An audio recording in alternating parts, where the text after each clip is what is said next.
Kumusta? Okay lang, ikaw ba? Okay lang din. Gusto mo ba lumabas tayo minsan? Saan tayo? Ikaw, saan mo ba gusto? Gusto ko sa masarap. Gusto mag-samgyup tayo. Pwede. Kaso kasi nakakaumay na dun eh. E di ikaw mag-isip kung saan tayo pupunta. Saan kaya pwede? Gusto mo kahit sa ano na lang? Sa... Basta, malaman na lang. Sige. Tika mo na. Uy, ano ba naman to? Parang ewan. Sorry. Kainit. Jessica, tapos mo na ba yung homework mo? Tapusin ko pa mamaya. Kita mo na. Hindi ka pa pala tapos kung ano-ano yung inuuna mo dyan. Sana ang inatupag mo, yung pag-aaral mo, hindi yung pakikipagharutan mo dyan. At ikaw, Tita, pasensya na po.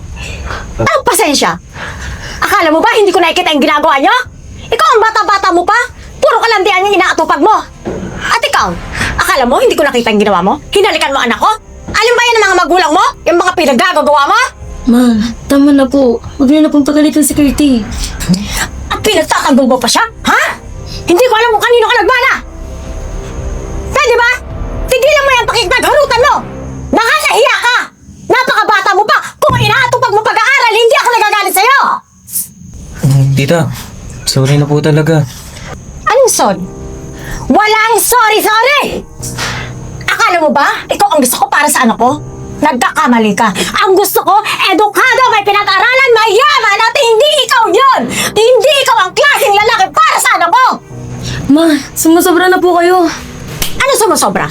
Ha? Ikaw napakalindi mo talaga. Tita. Ang bata-bata mo pa, kung ano-ano na inaatupag mo, ha? Tita! Ha? Ano ba? Anong ginagawa mo kay Jessica? Anong ginagawa ko kay Cheska? Natural! Siguro magulang ako! Kaya dinidisiplina ko yung anak ko! At ikaw? Ma, bakit kailangan mo saktan si Jessica?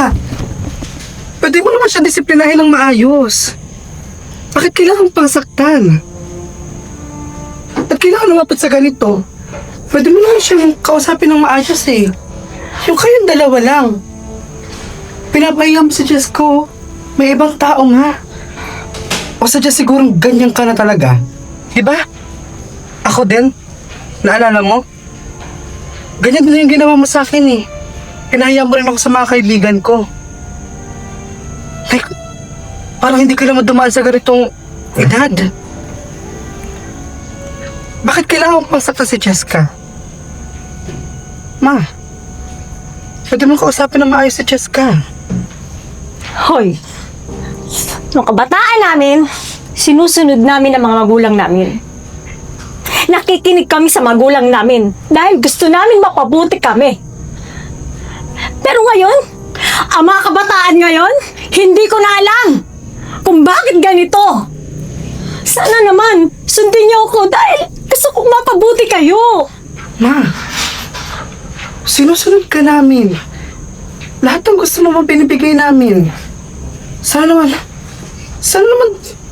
bigyan mo kung ano yung gusto namin dalawa ni Jessica, oh. Yung kaligayahan namin. Ma, please lang wag mo naman ipagkait yun. Ayun lang yun, ma.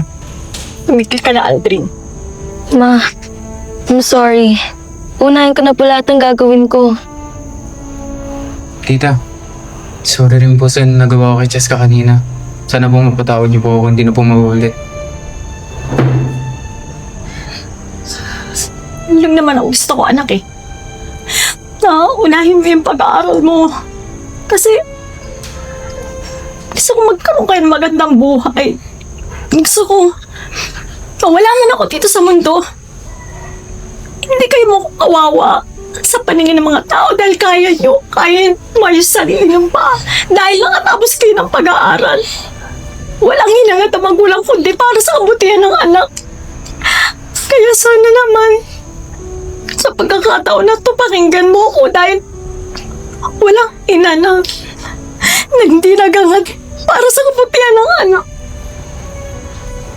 Sorry sa ginawa ko dahil gusto ko lang kayo protektahan at makapagtapos ng pag-aaral. Sorry. Sorry, anak.